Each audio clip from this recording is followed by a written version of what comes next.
Welcome back to another video. I hope you're all keeping safe and well. So we have done it on the opening weekend of the season. Tottenham Hotspur 1, Manchester City 0. Heung-min Son has done it again. And there's not many fans talking about Harry Kane tonight. Now, I've got a very special guest with me. I've got Richard Cracknell, known as Crackers. You will also see him quite a lot interviewing a lot of legends. I think you've been interviewing Glenn Hoddle and Chris Waddle lately, haven't you, Crackers? I have, yeah. Glenn Hoddle, then Gary Mabber, and then Chris Waddle on Friday night in Hereford. All fantastic, lovely to speak to, really good guys. Towels galore. So if you get a Legends Night somewhere near you, come along. Always a good evening. Absolutely. And Crackers is, of course, a fantastic host. Now, we will hopefully be joined by Eleanor and Gary shortly. I know the last time I saw Gary was an hour or so ago, and he was stuck on the 406, so he will be home soon. Crackers, let's get on to the game today. Now, of course, tell me how you were feeling before this game. Be honest with me. Were you worried about this season? Are you still worried about this season? What do you think about the Harry Kane situation? Oh, well, yeah, who wouldn't be worried? You're coming up against the champions. You're coming up against a team that's got unlimited resources, that's just bought Jack Grealish, that was already absolutely jam-packed full of superstars. And then there we are, no Harry Kane.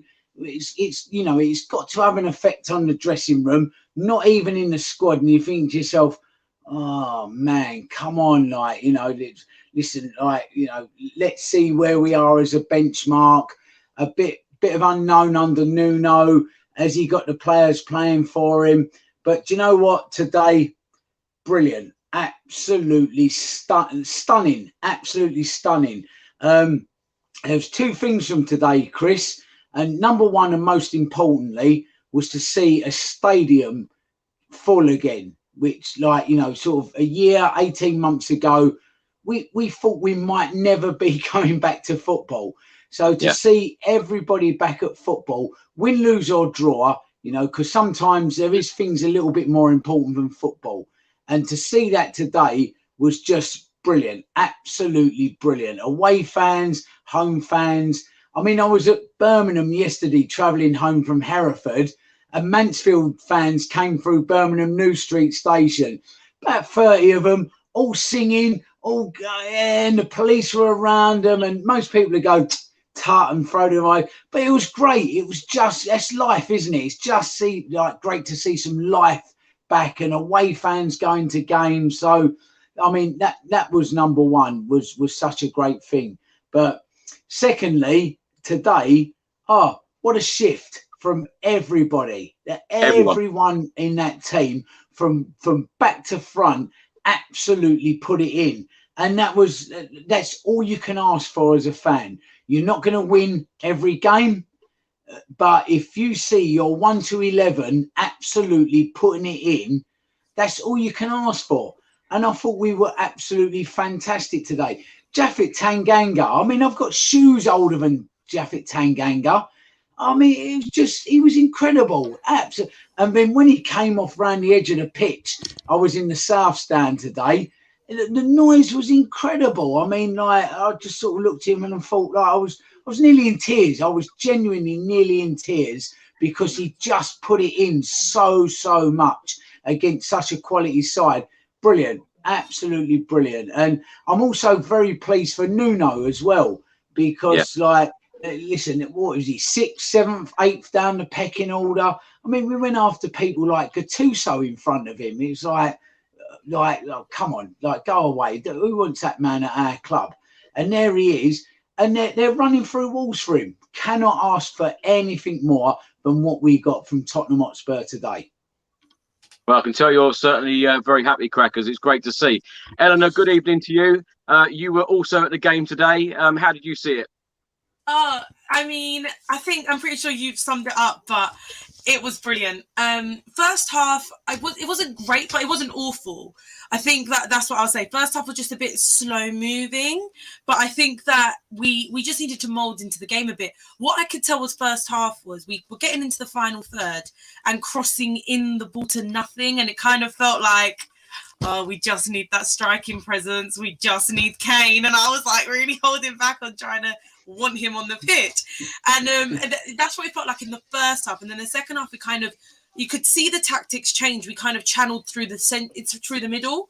All our attack, we would start out on the wing and then centre it.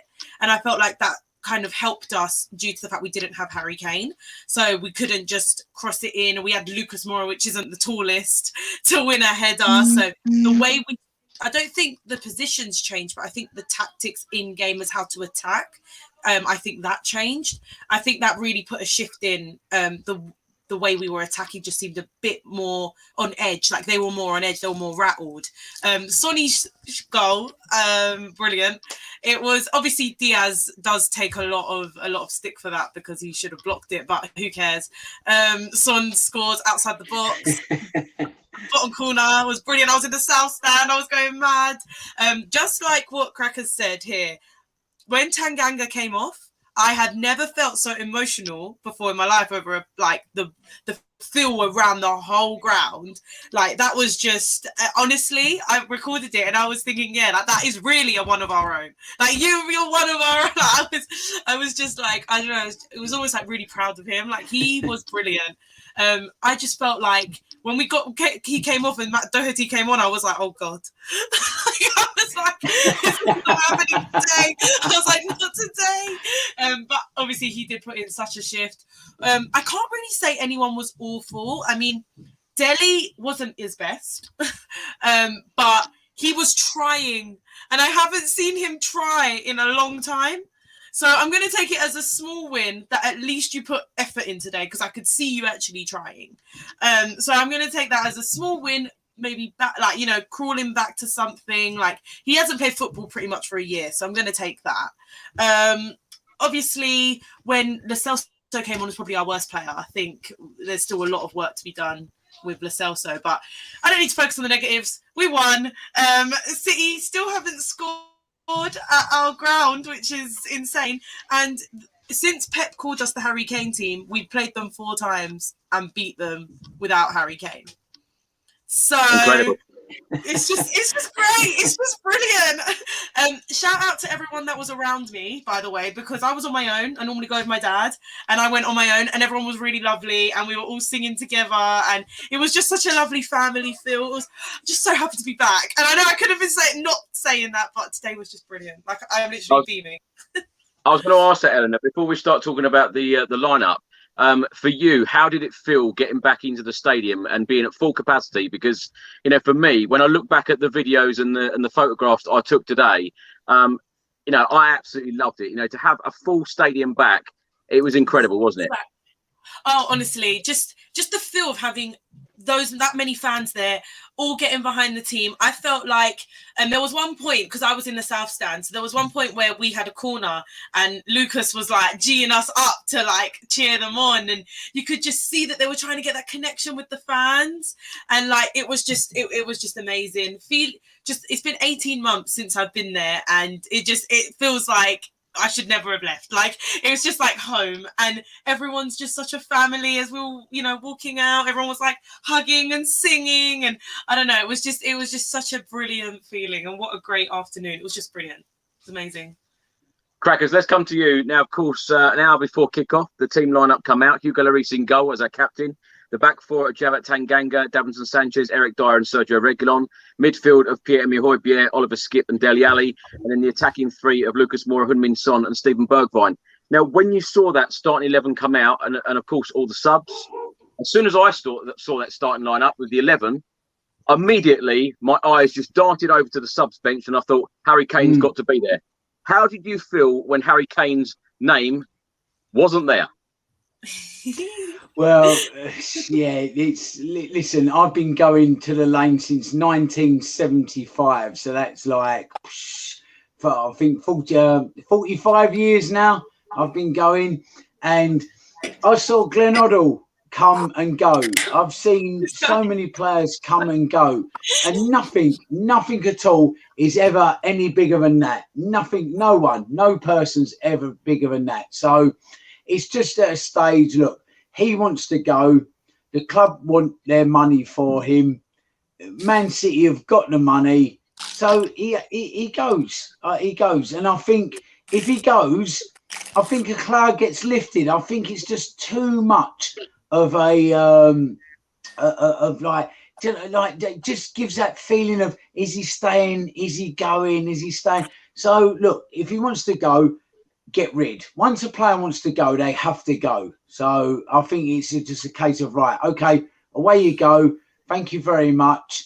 Lovely. Like, you know, you've been brilliant for us. If you want to go there and win stuff, by the way, I personally think it's quite hollow. If you win stuff at Man City, what have you actually won? You know, it's a little bit like you're buying stuff. You're not winning stuff. You're buying stuff. So go there, you know. But we'll carry on. We'll survive, and we'll be okay. And you know, I mean, you take Sonny today at the end of the game. It was 10 minutes before he got off the pitch. He's run the whole place. He talks about how much he loves the club. He's signed again, so he wants to stay. So I'm fully behind him. Like, you know, if Harry wants to go, he wants to go. It's a real shame. It's a tragedy, really, that he's going in such a way. You know, maybe it's a bit of both of the club playing hardball and Harry having to be sort of hardball back. But, you know, he's one player. He's one player. And if he goes, we get the money. My biggest fear, Chris, is if we get 150 million quid for him, that Paratici doesn't get that 150 million pounds to go and strengthen the team. You know, if all of a sudden Daniel says to him, oh, you know, I've got my eye on a new boat, and, you know, Mr. Lewis has got a Picasso that he wants, and so maybe you can have, like, you know, £2.50 out of it. That's what I fear. But if he gets given that money, I think and I hope that we can actually become a better team, like from front to back, rather than you know, what we are at the moment. Pep may have been right, the Harry Kane team, when he said it a while ago, although they haven't beat us since. So if he goes, it might be the moment that Coutinho went from Liverpool, and we strengthen and we go from there. But yeah, it's it was a bit of a, I think we knew it was coming, didn't we? Well, Crackers, do you think that we will see Harry Kane in a Spurs shirt again, or is that it? Is it done? No, I think he's done. I think that's it, to be honest. I think he's, see you later, hasta luego, off you go.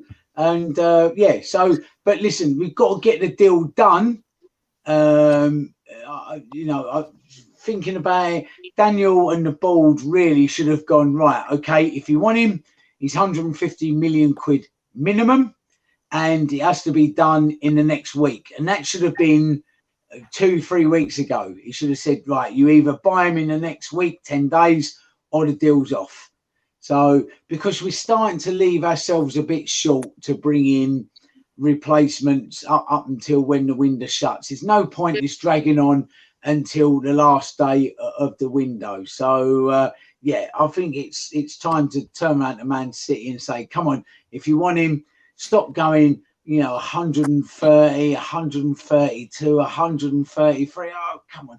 You know, we're talking about people that are earning that £20 million a day. So, like, you know, the family that owns them. So just get it done. Get him done. Get rid.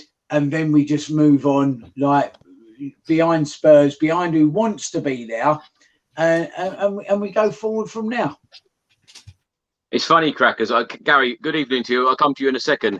Crackers, it's strange, isn't it, how a lot of Tottenham fans seem to have moved on so quickly with the Harry Kane situation. And, you know, if I'd have said to someone a couple of months ago about Harry Kane leaving, it would have been devastating. But a lot of fans seem to have moved on right now. Yeah, I mean, obviously today really helps, doesn't it? If you see us, like, come together as a team, and that's all you want. You just want your 11 players to be a team, all fighting for each other, all battling for each other, like today. And you know, you can be a side absolutely chock-a-block full of superstars. If they don't pull together and become a team will always beat 11 superstars. Simple as that. So like Nuno today, like whatever he's doing has worked. He's got them together.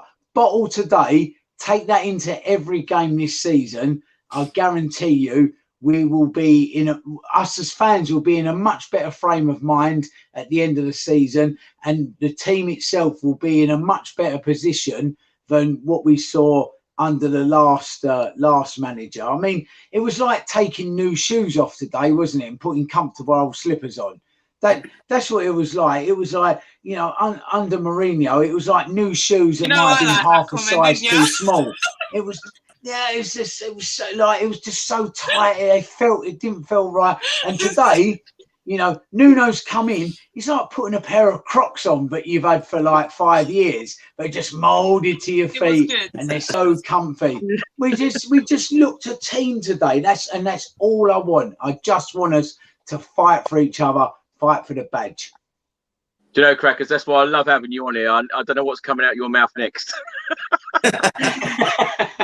Gary, let's come to you now. Of course, I saw you earlier. I know what sort of mood you're in. It's been a very, very, very good afternoon for all of us Spurs fans at the Tottenham Hotspur Stadium. What was it like being back for you? Oh, it's amazing. You know what? I'm still buzzing from it. Honestly, I was like having my own party for one on the way back in the car until they decided to close every road, and I was getting a bit stressed. You probably saw my messages to you, but you know, we've done the pre-season games, Chris. You know, MK Dons and Tottenham Arsenal and everything else, but this is the real McCoy. It's one of those kind of smug kind of feelings where we did it without Harry Kane to the team that he's been linked with, who he probably has gone to. But at the end of the day, for me, I mean, look, Tanganga, I think Crackers touched on it. Tanganga for me was man of the match, but what a different player Lucas Moura is when Kane isn't playing. He really seems to come out of his shell, Lucas Moura. You know, look, I'm not going to go over old grounds, but at the end of the day, you know, if Harry Kane goes, he goes. You know, we need to be a team, not reliant on one player. And like when we got to the Champions League final, we did it most of the way without Kane. And today we beat the Premier League winners without Kane. And I think Eleanor touched on it because I was naughtily kind of had my phone down as I was in traffic. I was listening to the beginning of the show. In the first 10 minutes, I was like, this is the Carabao Cup final all over. And then once it got 15 minutes and a bit on, we just started to settle down. And then second half, we're like a different team. Moura, Tanganga, even Dyer and Sanchez had good games. First and the second, the change between the first half and the second half. I can't really fault any of the defenders. I think Skip made one bad mistake in defence, didn't cost us anything. But I think Dyer, Sanchez, even when Doherty came on, he looked all right. It was just amazing. For me, Chris, I was right there where you were in the East Stand. And as you know, we was right next to the away fans. But that just added to the enjoyment of beating them 1-0 today. I won't go into details, but I absolutely loved it. It was great. I've got my soothers because my throat's killing me from all the shouting and singing. Gary. Are you watching Harry Kane? Harry Kane? That's my favourite bit. Brilliant. How do you think Harry Kane's feeling about that? Say again, Chris? Oh, Eleanor, sorry. Oh, well, I don't care. Yeah. Because it seems very strange to me that Harry Kane hasn't put anything out. He's been he was quick to do it for golf. Quick to do it for golf. You're quick to post about something to do with golf, but not address your fans that you refused to train for, the club that gave you a chance after 4 failed loans, when you were nearly shunned out of professional football. You know what? I'm done with him. Like, I am done with him. I understand that we, as fan base, will probably forgive him if he stays because of who he is. But for me, no matter who you are, if you don't want to play for my club, don't play for my club then. I think from what he did from last season, where he did that whole interview with Gary Neville before the season ended, we forgave him for that. And then he didn't come to training. And then he's trying to say that we're overreacting. No. Your PR, your agent, and your attitude has been atrocious. And I understand that you want to win things, but don't go on and say you haven't had the chance. It's different when Bale and Modric said, I need to leave to win, because when they were here, they genuinely had to leave to win. We were getting knocked out by nobodies in the Europa League. But he's had a Champions League final, he's had 2 title races, he's had semi-finals, plenty of them, and finals, and I've not seen a semi-final or a final where I can say, you know what, the team was bad, but Kane was good. There's not been that. And you can play well and lose the game. but that he doesn't seem to have that in his locker. So don't go on like we haven't given you the chance. It's going to be a lot easier at City. I don't deny that. But what's annoying is the way he talks like, well, I don't want to have regrets in my career, so I have to leave. No, you don't. No, you don't. Like, don't lie. It's just going to be easier. So it just, the disrespect is too much for me. I don't need him. And yeah, I hope he was watching. And I don't care how he feels because he ain't addressed us. So I'll you know what? I don't want to talk about Harry Kane too much on this video because I just think that we should talk about the players that did actually play today and done tremendously well and got us the 3 points. But do you think that we will see him in the Tottenham Hotspur shirt again, Eleanor? Do you know what? I don't know. I think that game is going to prove to City how much they need a number 9 because they really do need a striker. So all that's going to do is make Levy sit there and be like, listen, you need someone. So you need to pay top dollar. So it depends. I feel City will get him. I don't think he'll be for 150. I think he'll be 120 with add-ons. Or a player. Give me 120 and Laporte and you off you go, Kane. Bye. So, I mean, yeah, I don't think we will. I mean, that might be me hoping because I just don't think he can come back from this. In my eyes, I'll never see him the same Kane as I saw him last season. So I don't think we'll see him again in the Spurs shirt. I think it's gone too far now. And the fact that he hasn't addressed us as fans, apart from one little message, has really annoyed me considering he can address other things outside of the club he's supposed to love and supposed to be our talisman and our Mr. Tottenham and all of this. Like, no, it's enough now. Like, considering Sonny's actions compared, like, no. We're a very loyal club. We're a sentimental club and we hate to say it, right? But we are a sentimental club. And if you disrespect my club, I don't want you. So no, I don't, if you want you, I don't want you. Now, let's talk about the man of the moment. Crackers, let's come to you. Now, we talk about Pep Guardiola always wanting Harry Kane. You would think that he would want Heung-min Son because Heung-min Son always does the business against Manchester City, especially at the Tottenham Hotspur Stadium. And City have still not scored a goal at our brand new home.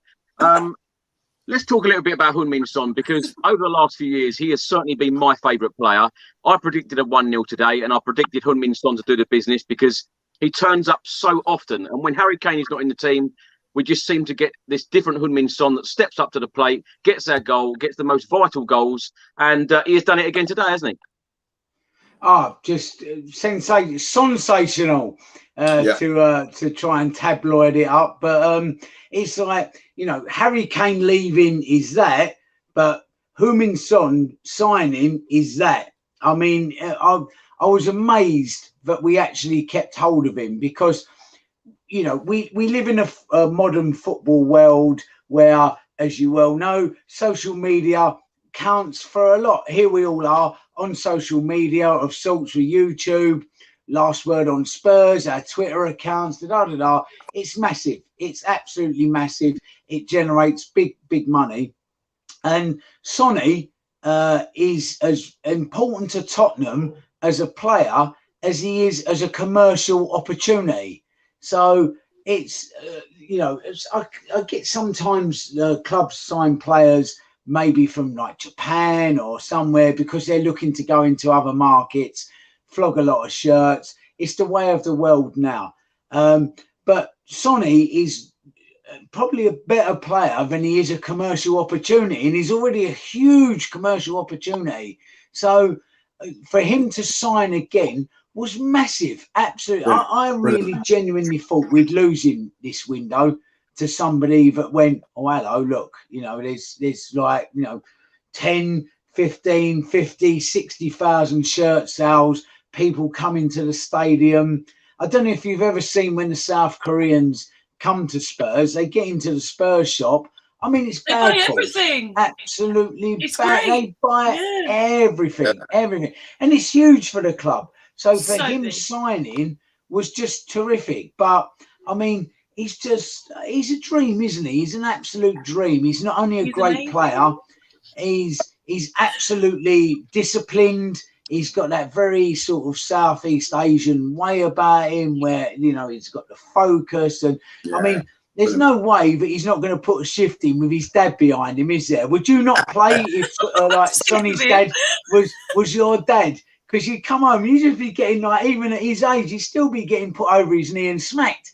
So I mean, he's fantastic, absolutely fantastic. And we just saw how much it meant to him today at the end. I mean, he's grabbing the badge and he went round and he clapped everyone. Brilliant. That's what you want. If you've got 11 Sonnies in your side that want to be there, that want to put a shift in and also put a few quid in the till at the shop as well, it's dream stuff. It's absolutely dream stuff. Now, talking about shirts, Crackers, I think you're modelling the away shirt, aren't you? Yes, Love it. come I on. need it. I need it. I've got the home one. This is the home. I have not bought a shirt for 30 years. This is the first shirt I've bought in 30 years. But as soon as I saw it, I went, I've got to have that. It's stupid. I mean, it goes well with my little trainers. I need that. But I've got the home one on. This is this year's home one. Fantastic. Yeah, even the shirts this year, Chris. What a great balance, because Eleanor's got the home shirt on. It's nice. It's white. It's pure. It's very unfussy. It's very Tottenham.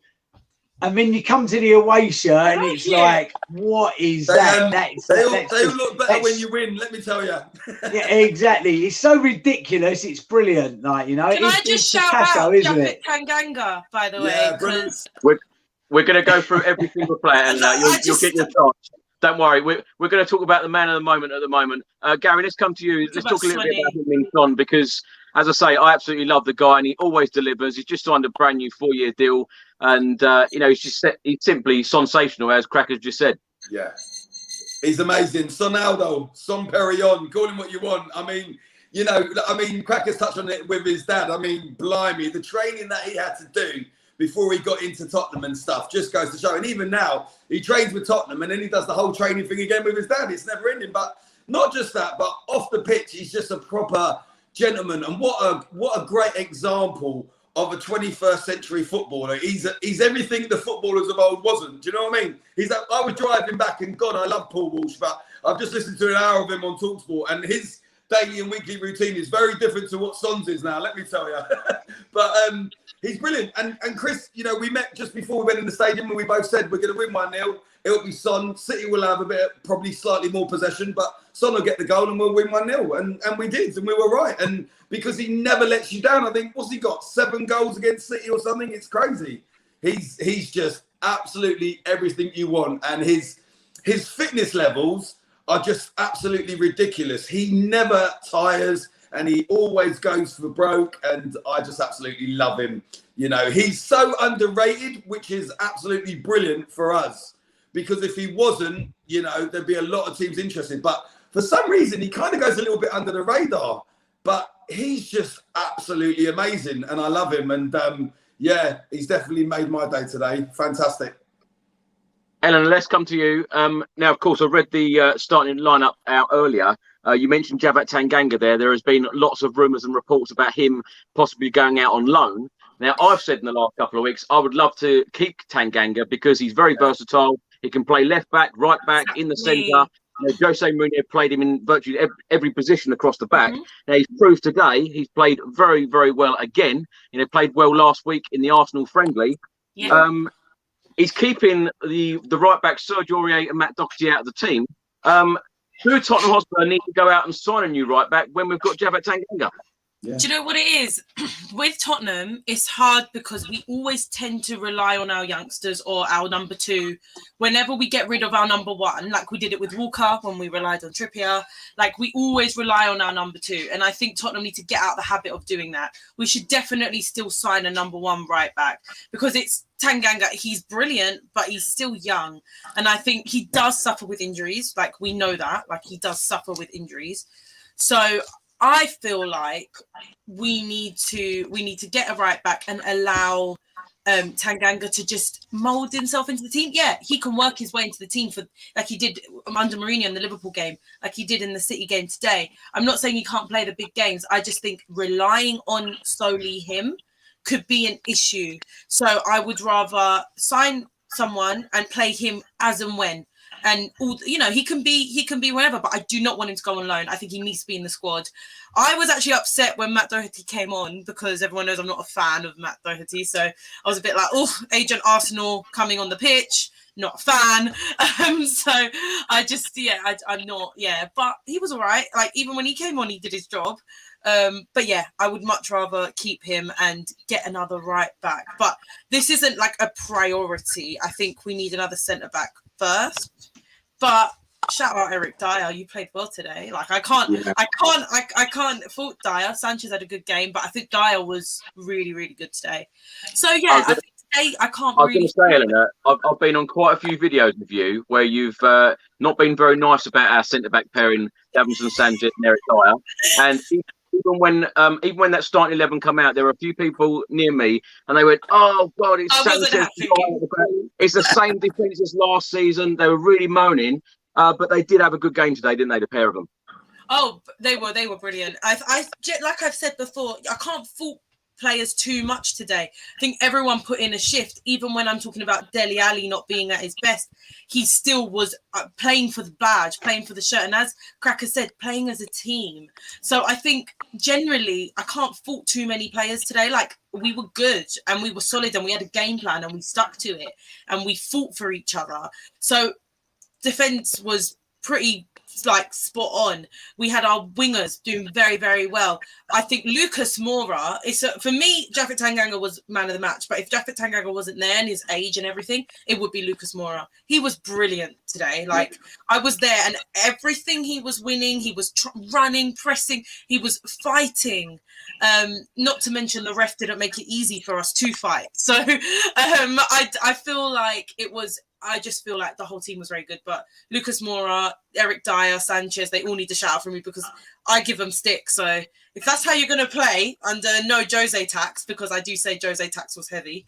So under no Jose tax, this is how you're going to play. I'm all for it. Crackers, let's come to you. I think you mentioned it earlier. It was a real team performance today. Everybody gave 100%. Even goalkeeper Hugo Lloris made saves in this game. You know, every single player put a shift in, didn't they? Oh, just incredible. And I mean, that back four, Tanganga. I mean, here's a lad. I spoke to somebody at the club a little while ago that comes from a very, very humble background, but a very, very good, stable home as well. And these all have influences on players as people. I've learned when I was a kid watching footballers, they were almost not human. Like you never really got that behind a player is a person with the same hopes and fears and everything else as as you and I and everyone. All you ever saw was a player, not the human. And from doing the Legends Nights and working with everybody, you get to learn that, this player is of this sort of nature and this player is of that sort of nature. And so you get to learn that these players are actually humans and they respond in different ways. So a Mourinho type manager with one player might be great, but with another player may be terrible. It's like, I'm thankfully retired from work, but there was managers where I worked, you would run through walls for them because you liked them. You had a little bit of a bond. They resonated with you and you worked for them. There was other managers that if we was backs against the wall in the job, I'd go, not interested, carry on, crack on. And it's exactly the same with players. So it looks like Nuno's come in and he's just sort of like resonated with the players. He just seems to have spoken to them almost, dare I say, in a Pochettino way. He's just a little bit more with his team, a little bit more human, a little bit more arm around the shoulder. You feel like you could go into his office and chat to him about things that was going on in your life. Mourinho, you never really sort of got that feeling, but he's sort of like, no, I'm the manager and I'm there, and like, you're there. And so, I mean, Japhet today, brilliant. He's old enough. He's good enough. He's old enough. I think we've seen that. He's a level-headed kid. That's the thing. This isn't some kid that's come into the team and he's, had a bit of a wayward upbringing, maybe it too much too young, as we've seen with other players. he's very, very grounded, and he takes everything in his stride. So I really want him to stay and go, well, do you know what? You've done what you've done against Liverpool. You've done what you've done today. And if Nuno turns around and says to him, Jaffet, that is your slot. If you want right back, that's yours, yeah? Let somebody come and take that off of you. And I think he can step up for it. I really do. Even today, alongside of him, Eric Dyer and Sanchez, you know, last season, it was like the Chuckle Brothers, wasn't it? It was just like, they were awful. But today, they were a unit. They were fighting for each other. I mean, even when we cleared a ball out for a corner, it's the off-ball things. When you see, like, Eric Dyer was going to Sanchez, he was absolutely geeing him up, and the other way round. The geeing up of players, like when balls went out for a throw-in or a corner, that's what you want to see. It was like they were a band of brothers today. So, obviously, something Nuno's doing now has got them playing, got them wanting to play for him. If you've got that, I'm telling you, you're 80% now. You are 80% now. If you can add in a little bit of talent as well, a little bit of goal, which we've got, then you can go places. You can do things. Gary, let's come to you. What Crackers says there. What do you think that Nuno Espirito Santo has changed in the short time that he's been at the club? I think he's just approachable. I think with Mourinho, you know, his history and what he's won, you can't deny it. But I just don't think he was very approachable and understanding with the players. And I think, like what Crackers touched on, with someone like Tanganga, I mean, we all saw the documentary.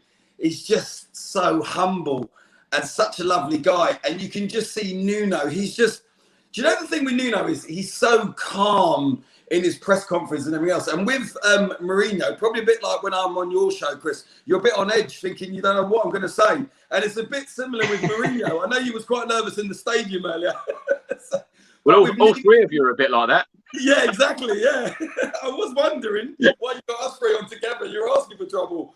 But I think with Nuno, he just brings a calm and a confidence. And, you know, like we spoke about this before, yes, he wasn't our first choice. He wasn't second. He wasn't third. It was probably a lot of fans' fourth choice. But him with Paratici, and we spoke about, you know, Fabio Paratici, Chris, and everything else.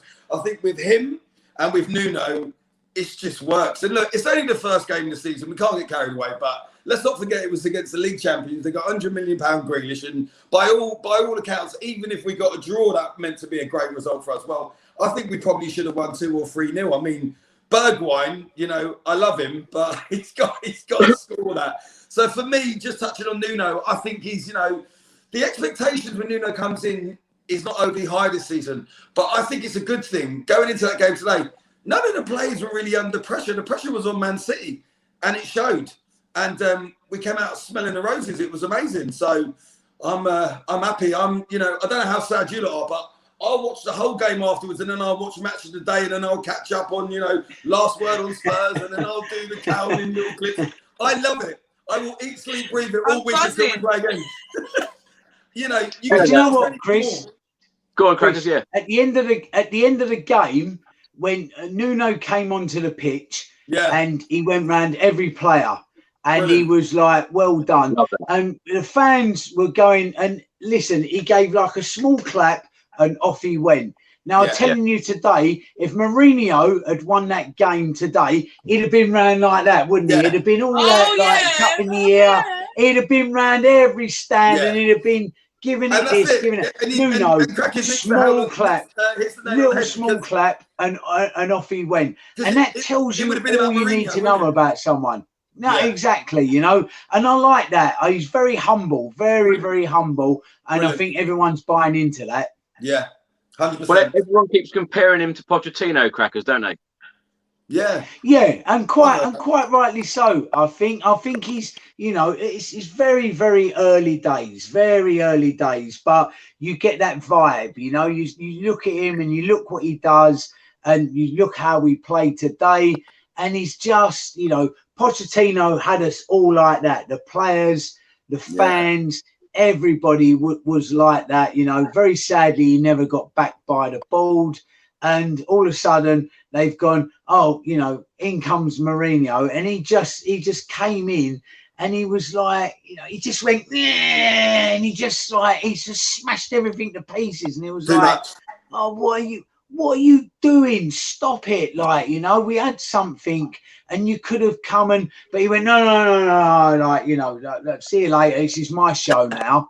And he just smashed everything to bits. And it was like, but now it's like Nuno's coming and he's gone, oh, okay, let me pick all the bits up and I'll start gluing it all back together again, you know. Yeah. And listen, it might not be like the glass ball that Pochettino had made and he smashed, but he's beginning to just make those little bits and get everything. So from what I've seen so far and today, it is early days, but I like what he's building. And we're a club that responds to a manager like that likes a manager like that. We're just not a club for a Mourinho or a disciplinarian. We've seen it before. George Graham came.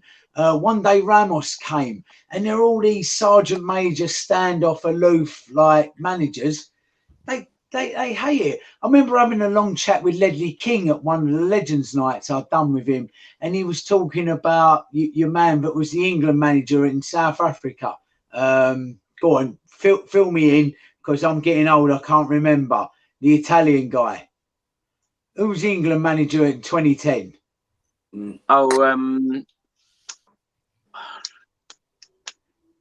It's gone, isn't it? It's absolutely, I can't remember his name. I always know him as Postman Pat. He just looked like Postman Pat, didn't he? But listen, Capello, thank you very much. Yeah. So, I mean, Ledley speaks about Capello and said, like, it was just, yeah, exactly. It was awful because he was one of these standoff disciplinarians and the players didn't enjoy it. They just didn't enjoy being with him. So, you know, I think that's just the Tottenham nature and the Tottenham way is somebody just to bring everybody together. Martin Jol was a great manager for us, yeah. He come in, was brilliant. Harry Redknapp, even in his own way, just gave that family feel and just brought everybody together. Pochettino, the same. And Nuno reminds me of those sort of 3-4 managers before, where we just respond better as a club. The whole club just responds better to that type of manager. Eleanor, let's come back to you. Now, we've spoken about the back four. Dele Alli, you know, he had a very difficult season last season. And, of course, Oliver Skipp spent the season on loan at Norwich City. What did you make of both of their performances today? I mean, I've touched on Dele a little bit, but I'm gonna just give some praise to Skipp right now. Skipp was amazing. Like, oh, I love him. We have to protect him at all costs. Like, I love him. Like, for me, it's just Skippy. Like he had a great loan. We know that. He was brilliant for them. Like, I love him. I just love him. Like, literally, I love him. Like, I just think he puts everything into his game. He does everything for the club and for the football. I mean, when he was on loan, they loved him. Like, he was brilliant for Norwich. Like, he was absolutely excellent. And I think it was it's just so telling that when you send a player on loan that genuinely loves the club, they come back, they want to be in that game, they want to play. And he just looks like, I don't know, he was just so involved. He was brilliant. He's making tackles, interceptions. He was being a very good partnering, like helping partner with Højbjerg, kind of like with that defensive sort of midfielder, but bringing it more forward. So, like, I just think he was so good for a young player. I just think it was so good. And for Dele, as I've kind of touched on, he wasn't great today. He wasn't like he wasn't like absolutely excellent, but he was trying, and we haven't seen him try in a Spurs shirt for a very long time, because under Mourinho he wasn't enjoying his time and he wasn't enjoying football. So for me, it's like, yeah, Dele was better than other times, and I think, as I say, I can't be too harsh on him, but he wasn't brilliant, and he was doing a bit too much, like, you know, trying a bit too much. But I just feel like the passion was there, and I think that is something we can build on with Dele, because at the moment we're keeping a player, all we're doing is his values going down and down and down. So if we want to sell him on, we still do have to play him a bit. So I just think that it's important that he does get game time. But I think he was important today. He was putting in the tackles. He put in the fight. Lost his head a couple of times, but he did put in the fight. And I think that that's important in games like this. So I was quite happy with them as a midfield, but I think that Dele can step up. But Skip, very, very happy for his debut, like properly, like, you know, after his loan, like first game, he played literally first game back, and it was great. So Eleanor, yeah. I'm just not used to you giving this much love to the Tottenham Hotspur players. I'm really not. You know, last couple of weeks with Jose Mourinho, it was just so different. You don't understand how heavy Jose tax was. I don't think you understand. You do love Tottenham. Someone said when Jose was first here, Dele was our best player. Yeah, no, I do remember that. But what I'm saying is I put that down to a new manager bounce. Once he kind of settled in and Dele and him obviously clashed personalities, that was where his career took a turn, and he only played against like Stoke and Marine and games like that. So he hasn't actually played proper football in a long time. So yeah, I think Dele does need a little bit of a cuddle arm around him. He's that sort of player. If you tell Dele you're not very good, he's going to be like, okay, then bye. Whereas some players respond to that, as Crackers said, and say, yeah, I want to be better. But some players are just like, you know what, that doesn't work on me. So I think he needs to be told, you're Dele Alli. You're Dele Alli that only cost 5 million and done brilliant. And I think that's what hopefully he can do. So, yeah, I'm hoping that Nuno can bring that out of him. But Skip deserves the praise today for his midfield performance. I thought it was excellent. Crackers, let's come back to you. Now, do you think that Nuno Espirito Santo is going to get the best out of Dele Alli again, and we're going to see the old Dele Alli of a good few years ago? Because it's been a while since we've seen the Dele Alli that we want to see again. Yeah, I think we've got Dele Alli back and not his brother, as somebody once alluded to. So today, across the middle, Skip, Højbjerg and Dele were disciplined. And that's all you wanted, was disciplined. This wasn't a game for anybody to try and showboat, because you're going to get found out against Man City. So that's your toughest test as a midfield. Going up against Man City's midfield is any team's toughest test. And all three of them, very, very disciplined. So that's all you want. So, I mean, but Dele put a shift in, and he was workmanlike, and he kept it simple. Let's worry until we go and play somebody else a bit lower down the league, and we might see a little bit more from Dele and what he's capable of, with regards to a bit of flair and a bit of goal and a bit. The three of them, Nuno's obviously said to him, be disciplined, do the simple things, do them right. Just get that right, and let's see where you go from now. And that's all you wanted today, was a disciplined midfield, and he got it. So it was fantastic. I'm looking forward to Dele buying into Nuno and then coming up against one or two teams where he may be able to be a little bit more Dele with the flicks and the tricks. And I think he'll be sensational. He certainly put it in pre-season. Yeah, I mean, we saw him working his cods off. He really has. I mean, he's been fantastic. So, and there's a player in there. There is a Jack Grealish in there. He's just got to put it in. If he does, he can be sensational for us. He really can. He's got to re-find that little bit of spark that he's lost recently. If he gets it, then we've got a player on our hands. I think, but today, brilliant from the three of them, and Skip especially. I mean, it's all very well being in the Championship. It's a difficult league, don't get me wrong, but the Championship's there, coming up to the Premiership's there, playing against Man City's there, and he's held his own today. So no worries about Skip at all. I think he'll be fine. I completely agree. Gary, let's come to you. Now, another player that struggled last season was Steven Bergwijn. Now, Nuno Espirito Santo seems to really like Steven Bergwijn at the moment. There was talk about him possibly moving to Ajax. And even Fabrizio Romano has come out and said that Nuno Espirito Santo wants him at the club. He wants to keep him at the club. And, he really likes him. And he's proving that, he wants him to play. And he wants him to work out for him. Do you think that we're going to see a different Steven Bergwijn this season? Well, look, you can't knock him on effort. I mean, his fitness levels, and also I think he's put on a bit more muscle and stuff. He looks proper stocky and he's got some pace, but it's just a tough one for me because I'm not going to lie. It's obviously a confidence thing, but he should really have been putting that one away, mate. And it should have been 2-0. And everyone would have a much more relaxed afternoon and enjoyed it a bit more. You know, he did get a goal in pre-season. I don't know if that was MK Dons we was at. I can't remember. But he got a goal in pre-season.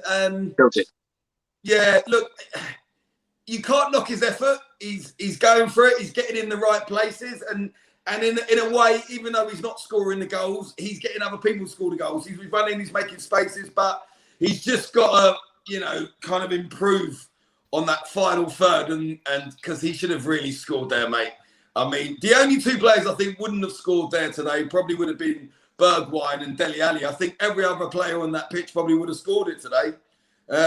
But he's got my thumbs up. I think we give him a bit more of a run out, a few more games, but he's got to start putting them away, Chris. You know, I mean, it would have been a little bit more relaxing if he'd have scored that and it'd have been 2-0, you know. Maybe I'm a bit harsh, but I think he's got to be scoring that one, mate. You know what I mean? So yeah. Eleanor, let's come to you. Now, 10 Premier League games have taken place over the weekend. 10 wins.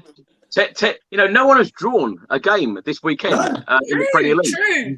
Are you feeling confident for this season now? Of course, we've beaten the champions today. It's the first time that Manchester City have lost points on an opening day game since 2010. And that was when they drew against Spurs back in 2010. So, you know, Tottenham, you know, they hate playing Tottenham on the opening weekend. But are you feeling confident now ahead of this season? Do you know what it is? I'm probably the worst fan to ask. I'm quite reactionary. I'll hold my hands up to that. I'm like, oh, we're rubbish. Oh, we're brilliant. But right now, I'm in great spirits. Why not? Like, why wouldn't I be happy? I think my main thing is this season, get European football properly. I know by properly, I mean not what we're in now. So get European football properly and win a trophy. FA Cup would be the dream for me, because I think I really rate that trophy. But yeah, I wouldn't mind a League Cup. Obviously, the Conference League, yeah, okay. I would like a proper domestic trophy, and even 5th, 6th is fine. I just want to improve on 7th. And win something. But and from what I can see, I know it's Nuno's first game, and you know he hasn't got his full team together and all of this, but it looks okay. I mean, I was impressed today with the way he set us up. I was impressed with the attitude from everyone. You know what? I haven't heard that hashtag together THFC thing for ages. I mean, since we had Poch and we were doing those videos with together THF, I haven't actually felt together since that time. Today I genuinely did. Like, I felt together, and I think that that carries everyone. I think our mood, them, like, you know, their mood. I think it can happen. We can do well. I'm not expecting like top 4 or anything. I think the top 4 is going to be very, very tricky this year. I think there's even 5 teams there's outsiders on top 4 as well. But I think for the Europa League, I'm all good for, and just get a trophy, and I'm quite happy with that. Surely that has to be the aim, though, Eleanor, doesn't it? Top 4 and a trophy. And I can't believe that we got 52 minutes in this video, and then the trophy word was used, and I didn't use it, I might add. Do you know what? Yes, top 4 and a trophy has to be the aim. But you've got to look at also the amount that others have spent. So we're looking at Chelsea, United, City, Liverpool. Like, these are, you know, big teams that have spent a lot of money. So I just think that it's unlikely that we will make top 4. I'm not saying we can't do it. I just think, being realistic, I'm not going to be disappointed with 5th and an FA Cup. Like, I think that's a brilliant season from improvement of last season, and to just get us together again, because we were so divided last season that I think if that happens and we all are happy and we can keep Nuno on, keep him on for, you know, build something with him, I'll be happy with 5th and an FA Cup. But I do understand the aim has to be top 4. You can't write it off. But I'm just thinking of going to the end of the season. I wouldn't be disappointed in that, considering what we were like last season. Crackers, let's come to you. Now, of course, 2 years ago, we were in the Champions League final. Last season, we played Europa League. This season, we're about to enter the Europa Conference League. Surely the aim for Nuno Espirito Santo is to take the club back in the right direction and try and get Champions League football. For you, is that realistic? Well, listen, you've always got to aim to win the league. That's what you should be doing. You should be telling your players, and as a manager, you should be aiming to win it, everything. So you should be, this season, his aim should be to win the league, the Europa Conference League, the League Cup and the FA Cup. That should always be what you aim for. Because if you aim for it, that's brilliant. If you fall just short, yeah, it happens. But you should always want to win everything that you're in. And then from now, you get what you take. So, I mean, it's a case of this season, I'd like to see us galvanise. I'd like to see everybody be back supporting a club that they feel privileged and honoured and happy to support. You know, I mean, last season was just absolutely horrendous. It was like, I don't want to be part of this. I feel such a disconnect.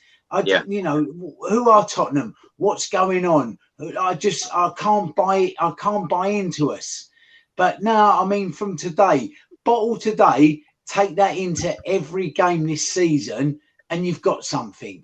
Just give us something to buy into. You know, that's all we want. I mean, you know, the HMS Pochettino went down, and it was like clinging on to like this Mourinho piece of driftwood, wasn't it? But now it's almost like, you know, SS Nuno's come along, and it's like, right, okay, we've got a boat. Let's climb back into the boat and see if we can't sail off to paradise. And that's all I want. I just want to feel a connect with the club.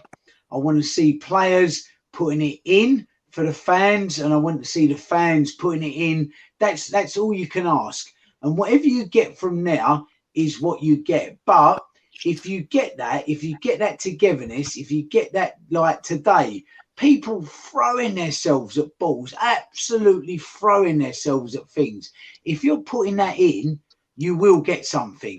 One, if you get that, you get that. You get the success, you get the progress, you get the trophies. And that's all I want to see. So I want to see the ambition to win everything. But if that doesn't happen, I want us to be the absolute best that we can be, like striving for it. And if you get that, happy fans. Crackers, what's really changed for you though? Because when you think back a couple of months ago, there was so much negativity. You know, you go on social media, you talk about Tottenham Hotspur, and there was just so much negativity amongst all the Spurs fans.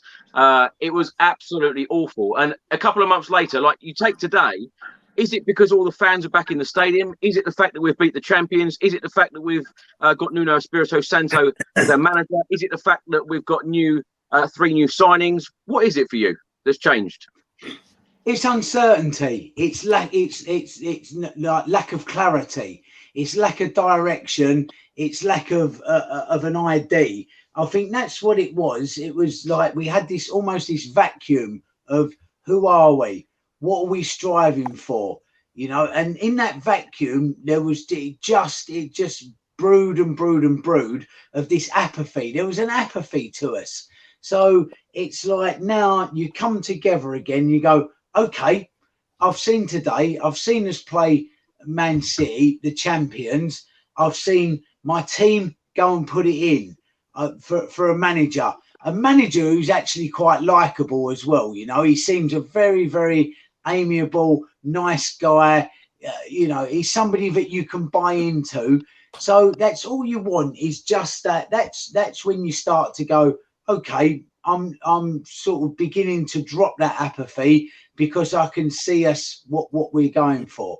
And even in games when you lose, as long as you've seen us putting it in, you go, okay, it weren't our day today. Nobody ever goes unbeaten, do they? But as long as you see that coming together and a little bit of progress and a little bit of where we're going and people that you can like and buy into, you can't ask for any more, Chris. That's all you want. But we never had that. We had that vacuum of apathy, that vacuum of like, it was rancid, wasn't it? It was absolutely rancid. You just like, the ball seemed all over the place. Mourinho 1 week's giving a press conference and saying one thing and then I think doing he hates another. him more than me. Like, this is amazing. Yeah, it was just I had no time. He's yesterday's man. He's finished. Like that type of management. I mean, I'm preaching to the choir, but I just have never met someone that has this much to say about him. He's like his style of management's gone. And Mourinho's okay as a manager if you've got a bazillion quid to throw at it and giving them types of players. We're not that type of team. We're not that type of club. So now we've got somebody that you can go, oh, you saw Mourinho in the pub, Chris. You'd go in the other bar, wouldn't you? You'd walk back out and go, oh, I'm not interested. Oh, he's in there. I'm not having a drink with him. If you saw Nuno, you'd come up to the bar and you go, Nuno, what are you having? You want a pint? And you could sit and have a chat with him. But that's somebody you can buy into. Do you know what? So I think that's the difference now. Just give us something to aim at and buy into. I love it. I love the confidence. Gary, let's come to you now. Russell writes on the screen now, today's game is full of passion, grit and determination and togetherness, which sadly has been missing for such a long time. Is that how you're feeling? Oh, mate, couldn't get any more passion from them players. It was absolutely amazing. Do you know what I love about Tottenham? It's not just the players, it's the fans. It's like we're like a family. It just doesn't happen with other clubs and teams. It's everything. I'm on your show, Chris. I've got Paul, Craig, all the usual, all messaging me. This is with you forever, you know, win, lose or draw. It's just more than just a game. And Tottenham fans get it. And a lot of other supporters of other teams, they don't get it, mate. You know, I just have to just say one thing that made me laugh today was Grealish squaring up to Moura, accusing him of diving. I mean, pot kettle black. I mean, I'll call him Grealish, but AKA Tom Daly. I mean, I just think it's hilarious. Love Island Lanzini. Someone called him on another stream. That was funny.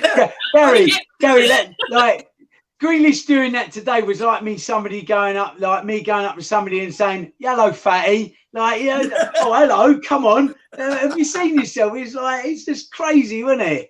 It's just unbelievable. I just genuinely couldn't believe that he actually had the audacity to square up to him and go, mate, you're diving. I was just like, I just couldn't. But that was the game all over. I mean, they were just getting frustrated. And the more the game went on, the more Tottenham came into it and the more the home fans got behind them. And apart from that first 10 minutes, it was just an absolutely amazing occasion today. And yes, it's only the first game of the season, but what a way to start. You know, it's just a brilliant, absolutely brilliant. We beat the champions as well. Yeah. It's not like we played nobody. Like, people know it's the first game. Like, we played City. Like, we're allowed to be happy. Like, I've got to be honest, you're right. And apart from the Tottenham fans, no one really gave us a chance in hell today. No. And that's what made it even sweeter. It was brilliant. Exactly. It's just. You know what, though? They were silent. Those fans were silent. They were silent all game. I was just about to say that. It's a little note of caution because we all go, oh, man, I'd love to be in Man City's place. I'd love to be this. Like I said to you earlier, I've been going since the mid-70s. Man City used to come to our place when they were bobbins. I mean, when they were nothing. Yeah. And them fans would absolutely sing and give everything for like 90 minutes. They'd be right behind their team. Today, they sat on their hands. It's like, oh, go on then. Oh, go on, off you go. Entertain us. And I don't know if I want to be part of that, Chris. No. I really don't, because it'd be lovely to win everything. They didn't have much to cheer about, and I think that they need a striker. No. Pay up then. Maybe so. You've got the money. Pay us. You know, listen, I would never say a bad word about Harry Kane. I love the guy to bits. You know, he's an amazing player. You missed my rant there. You know, I know the last week or two we're mixed opinions with him, but at the end of the day, if they want him, like Eleanor said, pay the money, because, you know, listen, we got to Champions League final without him. You know, we can work as a team. My best night as a Tottenham supporter, he wasn't involved. Yeah, so I'll survive. And I just think sometimes with Tottenham over the years, we do rely on that one star player too much. We've done it so many times over the year, and I think today is a perfect example. Don't get me wrong, we've got star players more than everything else, but it was just a team effort. And I think Tottenham going forward, that's what we need. If we sell Harry Kane and invest in 2 or 3 really good players, but not amazing, I think that's enough for us to push on and go forward. I think that is the way forward. I don't want us to be too reliant on Harry Kane like we was in the Champions League final. Bring him back, he's not fit, and look where he gets us. You know, we done what we needed to do today without him, and you know, I love it because I just think, what must Harry Kane be thinking? It's crazy. It's just, I love it. I hope he was watching. I hope he was watching. Yeah. Oh, no doubt he was watching. Gary, I just want to ask every one of you individually, what are you expecting from this season? What are you expecting Nuno to deliver at the end of this season? Can we get a Champions League spot? Can we get into the Europa League again? Can we win a trophy? What are you expecting? Who's first? You go first, Gary. Okay. Well, I said to you earlier when we spoke, I do genuinely think we can get top four. Like I said to you, as awful as we was season just gone, we were only out of there by 5 points. So I don't want to bring up, you know, I want to open wounds and remind us. But if you take out the Newcastle game, which was an absolute disgrace, we shouldn't have drawn that, and the West Ham one where we threw it away, those 2 games we'd have got top 4. All right. And we weren't great last season. We still got to a final. This team has improved, will improve. We've got a great manager. We've got Fabio, who's amazing at plays in and out. There's no reason why we can't get top 4. And listen, I totally get what Eleanor is saying about the FA Cup. I love the FA Cup. I was there when we won it in 91. I've got the semi-final Gascoigne shirt on my wall. I was at the final. I loved it. But I would be more than happy if we won that Europa Conference trophy. I'll say one thing. It's a good-looking trophy. It's pretty. I know, 100% it's pretty. It does look really good. And secondly, it's still a European trophy. So for me, if we got top 4 and won that Europa Conference trophy, I'd probably be more happy if we'd won the Carabao or the FA Cup. I want to win that trophy, but I do want top 4. And I think it's doable. I genuinely do. I just mean without top 4. I feel like we might want a domestic trophy. Do you know what, Gary? Even if it was an ugly trophy, I'd still want the trophy. No, but it is really pretty. No, but it is really pretty. Like, it genuinely is pretty. It does look really smart, doesn't it? It really it's so nice. Eleanor, what are you expecting? Having a picture with it, definitely. What are you expecting? What's realistic? No, that's what I said. For me, I don't see us making top 4, but I'm not saying we can't. Like Gary's explained how far away we were. We weren't exactly far away last season. We've hopefully we're making improvements. And Fab has just tweeted something about us making some more signings. You know, he tweeted something about we're gonna prioritize the centre back, which is good. Brilliant. So we need another centre back. Brilliant.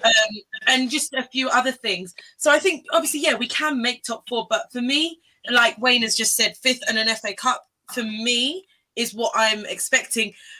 But to me, I am expecting the Conference League as well because I'm just like, we should win that. So, we should. We should go for it, and we should really try and win that. We really should. Yeah. So like, that's 2 trophies. So maybe that's pushing it a bit. I haven't even seen. Could you imagine? One in 2008. Chris, could you imagine if we won 2 trophies this season? Can you imagine? So to be honest, I wouldn't mind. Like Gary said, if we get top 4 and the Conference League trophy, I'm not going to complain at all. I think that's a brilliant season. So regardless, I just really love the FA Cup. I just want to see us win it so I can laugh. I'm with you. I absolutely love the FA Cup. So yeah, for me, I don't mind. Like, honestly, those 2 scenarios could easily come through. So yeah, I'm for either one of them, to be honest. Yeah. Agreed. Crackers, you're a very experienced Spurs fan. You know, we're getting carried away here talking about trophies already. My dad tells me to calm down. No, not at all. No, because you should be aiming for them. That's minimum. You should go and try and win them. And look, the club, 1961, like, absolutely fantastic.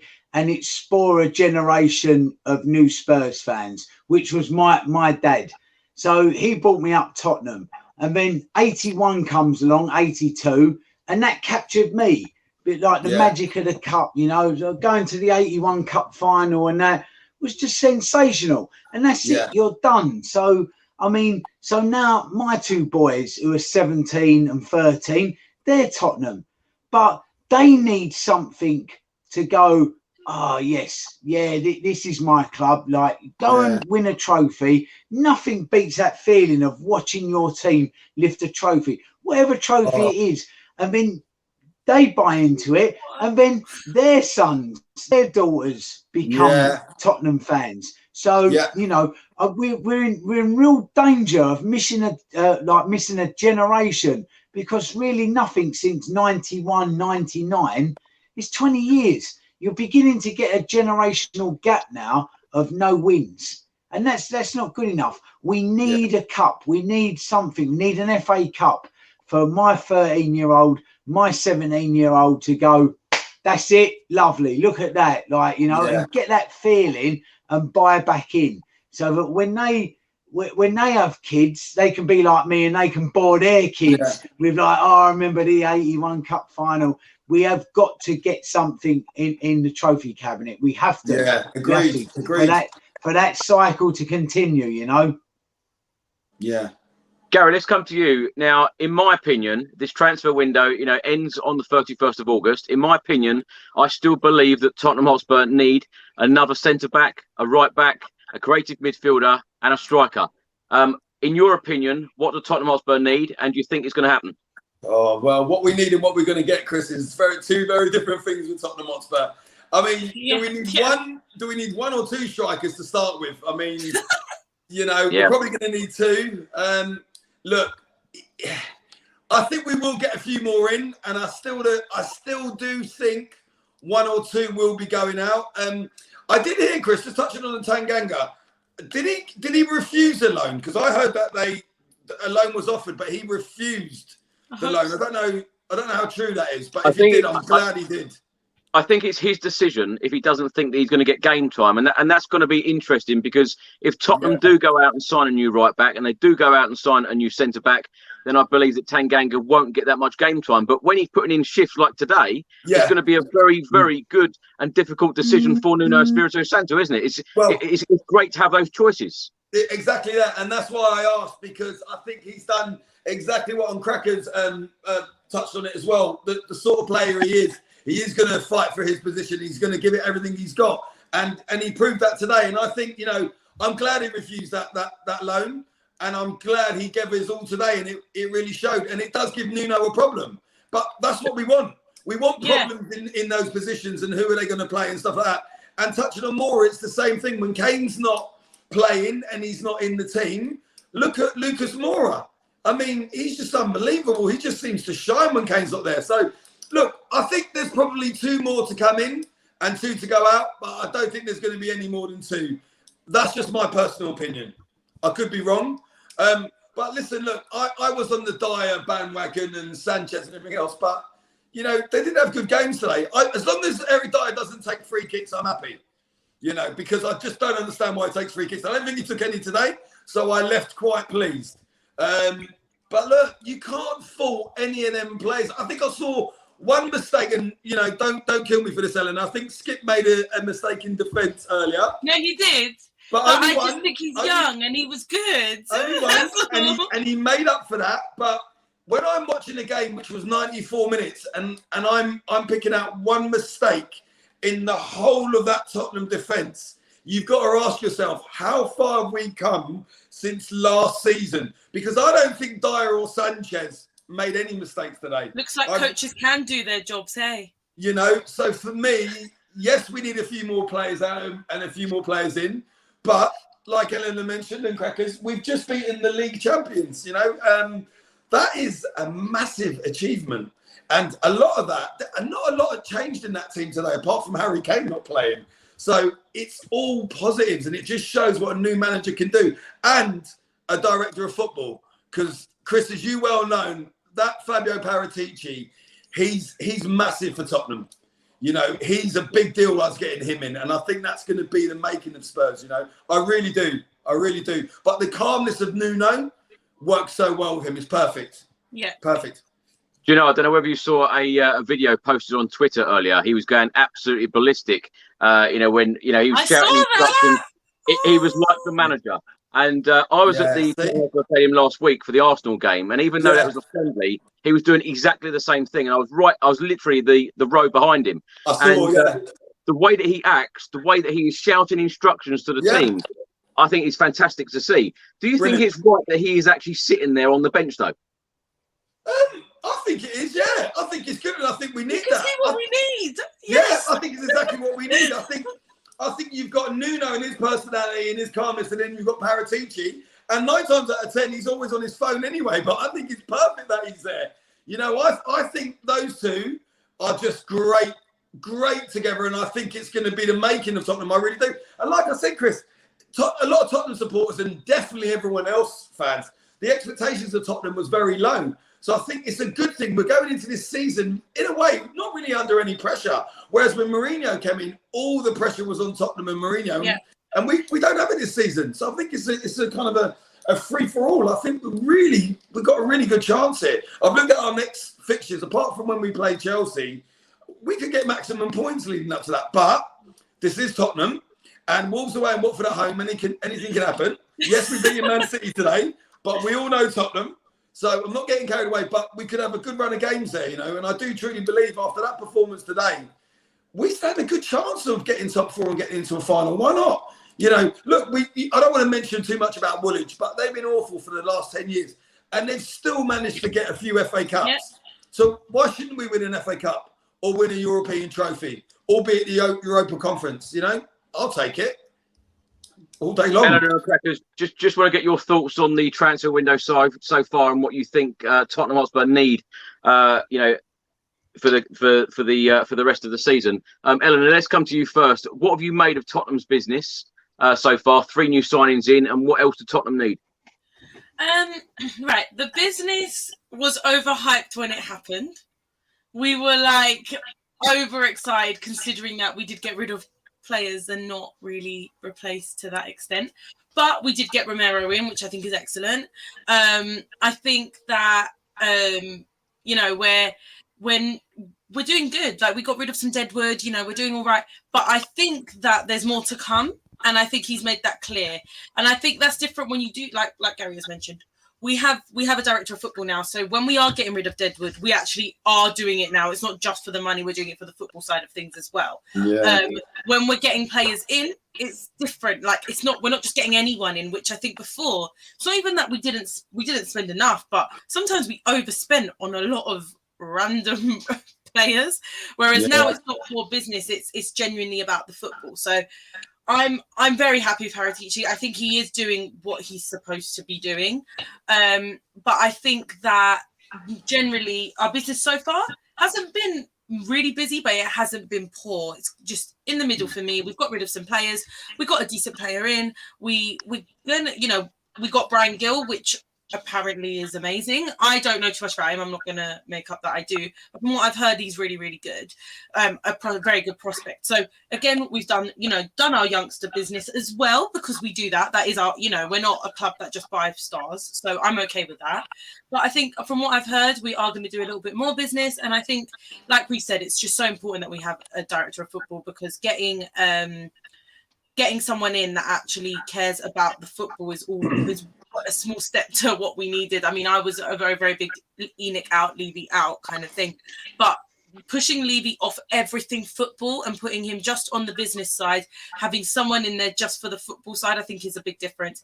Even with our limited budgets, you can still get someone in that knows the market and knows how to, knows who to get in, knows exactly what we want, scouting properly. And I think it's going to make a big difference overall, as you've said at the beginning, of like rebirthing Tottenham Hotspur in a way.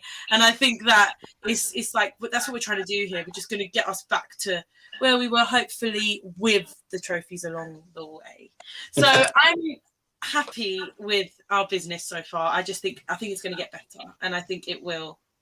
I think it will over time, over a few seasons. We're in a rebuild position, so I don't think we're not going to get every player we want. Like, I want another centre back. I want a creative midfielder to replace Eriksen that we never replaced. I want a right back. I want a striker. Like, we're not going to get 2 strikers, a creative midfielder, a centre back, another centre back, and a right back. Like, it's just not going to happen. But overall, I think it will soon. It's going to take a couple seasons, but we are going to build. I genuinely have faith that we will build that Tottenham team now.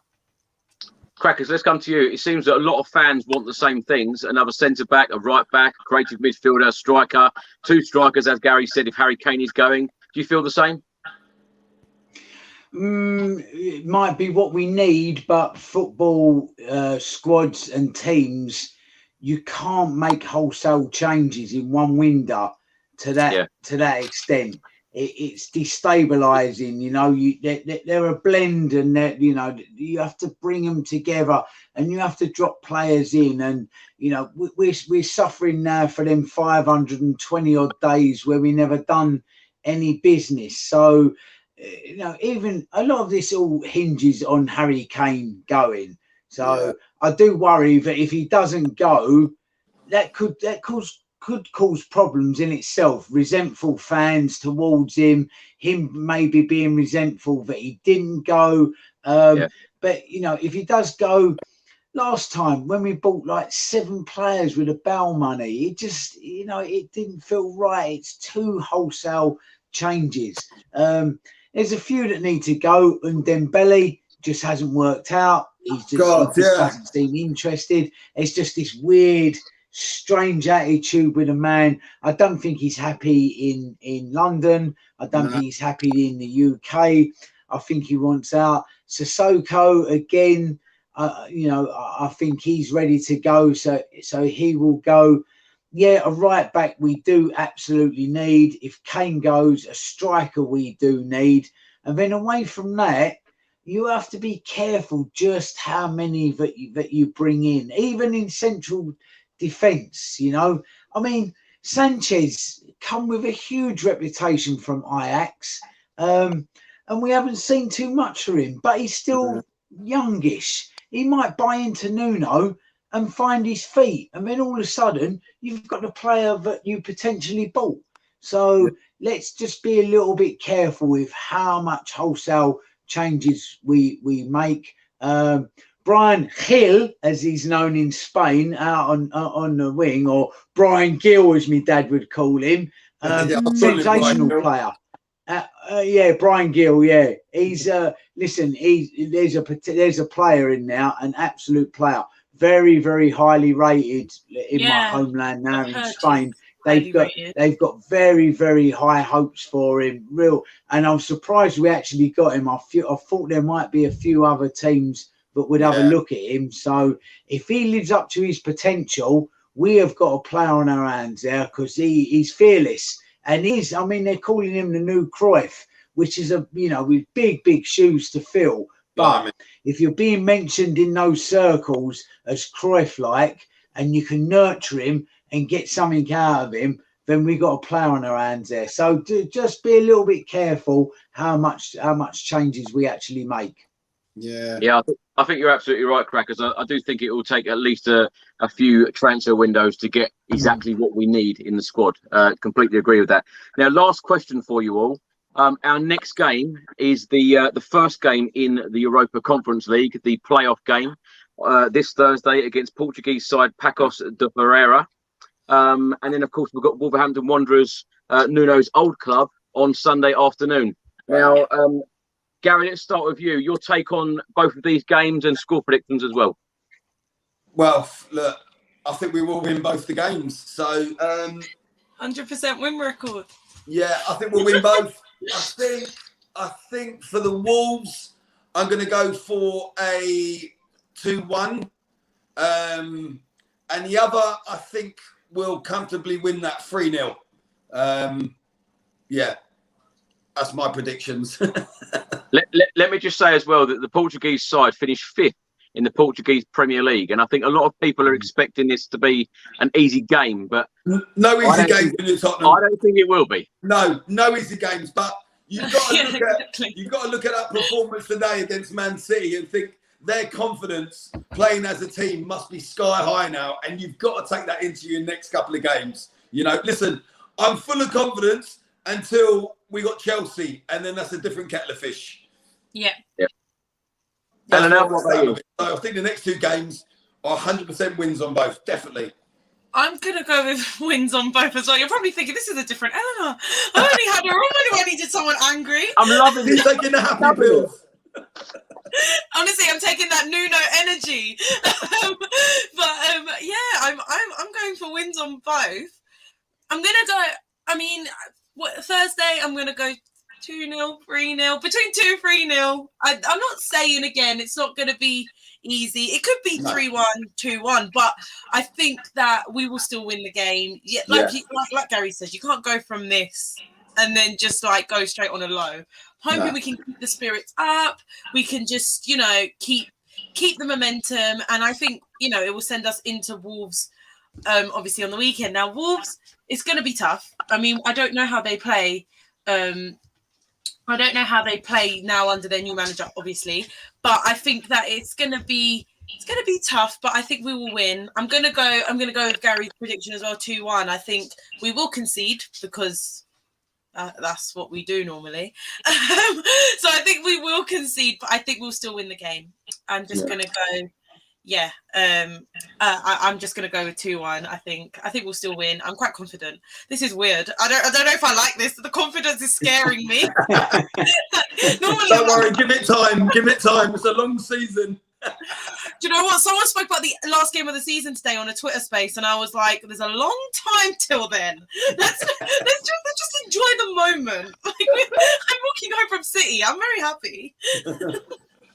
Crackers, let's come to you. We've got a Wolves fan watching, by the way, and a comment on screen there. We've given you our manager, but you're not getting any points off us next week. Listen, they're throwing the kitchen sink at us next week, aren't they? Yeah. There's nothing more than a team wants to do than to serve it up to a previous manager. So, True. They've got some decent players in that side as well. So we've got our work cut out. Again, just bottle what we done today. If you do that and take that into your next game and the next game and the next game, and then you've got half a chance. If you can do it against Man City, hell, man, you can do it against anyone. That's what you have to believe as a team, as a fan, and as a player. As for Thursday, Chris, come on, give us that name again. Who we're playing? Pacos de Ferreira. I once had a look at down at Portsmouth. Him and Bondi said, "Yeah, he's a good lad. He'll do a job for us." Lovely kid. Yeah, lovely kid. Yeah, lovely family. Lovely Portuguese family. Now, listen, the Portuguese league, like the Spanish league, there's no mugs in those sides. Absolutely no mugs. Living in Spain for a couple of years now, I've seen our kids train. I see how technical they are. My youngest lad's 13, plays in goal.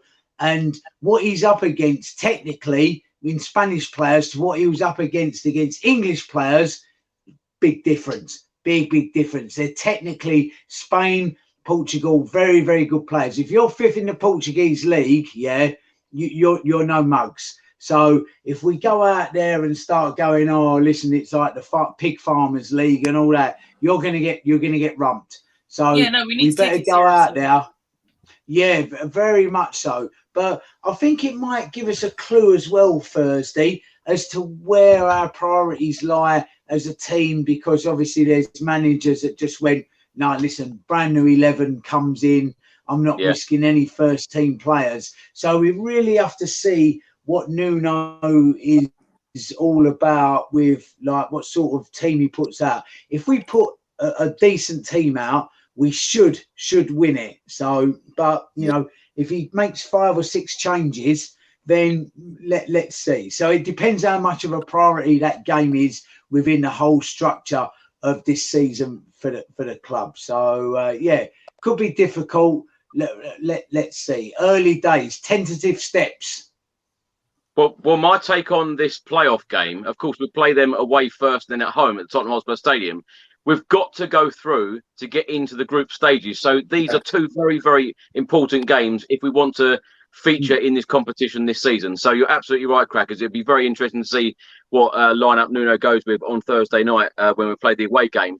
I can't thank you 3 enough. It's been such a positive show. I've absolutely loved it. Really enjoyed it. Crackers, tell everyone where you are featuring next with your legends.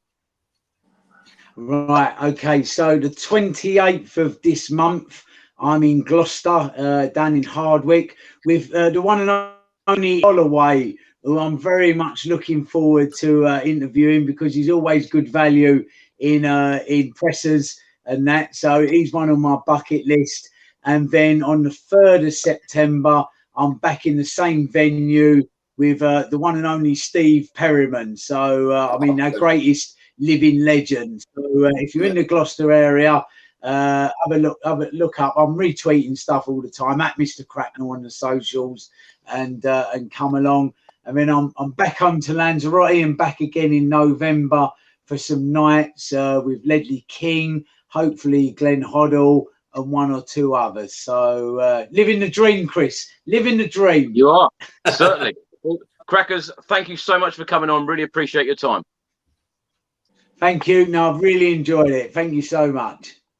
Gary, where can people find your YouTube channel? Chris Cowlin.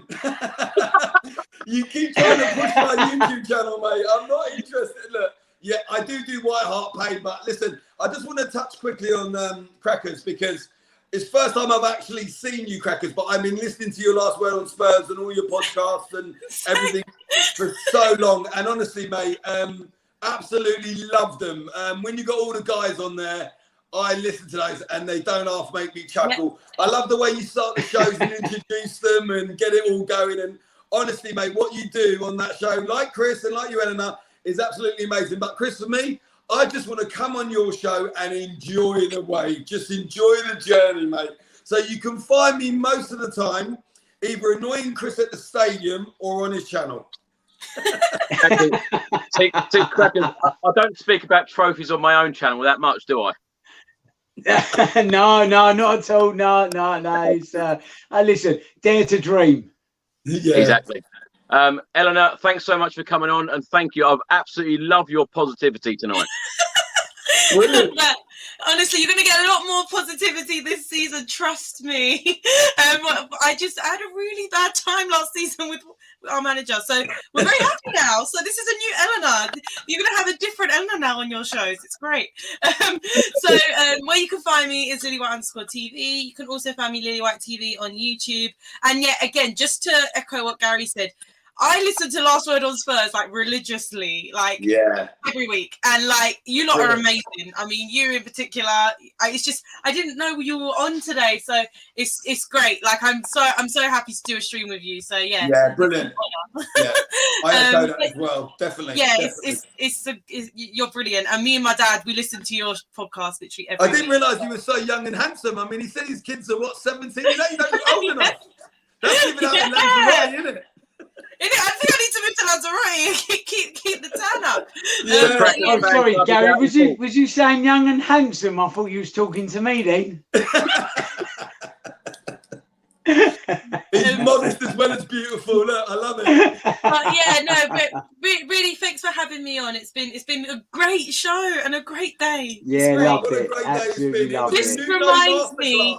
You know when we won the last game of the season and me and Gary were on that show as well? We were just celebrating, like finishing above Arsenal.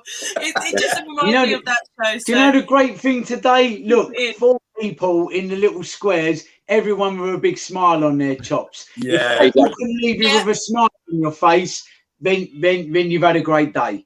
We had about 60,000 of them at the ground. It was great. Exactly. And Chris, I didn't get a parking ticket outside the stadium either, so it just went from great to even better. It's brilliant. Well, Crackers, Gary, Eleanor, thank you so much for joining me, and let's hope that we're smiling Thursday night when we play Pacos de Ferreira in the Europa Conference League, and of course at Molineux next weekend against Wolves. Let's hope this winning streak continues under Nuno Espirito Santo. Thanks so much for watching, everyone, and come on, you Spurs. Come on, you Spurs. Thanks, Chris.